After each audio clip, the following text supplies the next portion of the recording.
So hello everyone, আজকে বানাবো সর্ষে পাবদা। তার জন্য মাছগুলোকে ভালো করে ধুয়ে বেছে লবণ হলুদ মাখিয়ে নিয়েছি।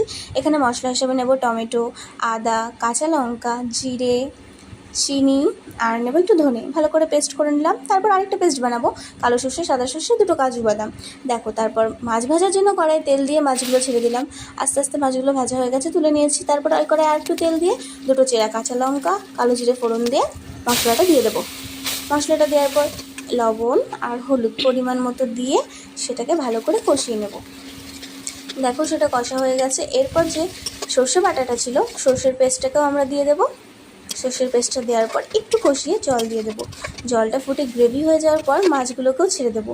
দেখো, জলটা ফুটে গেছে। এবার মাছগুলোকে আস্তে আস্তে সব দিয়ে দেবো।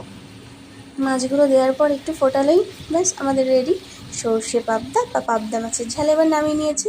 দেখো কি সুন্দর লাগছে, আর খেতেও খুব টেস্টি হয়েছে। তোমরা ট্রাই করতে পারো। Bye bye.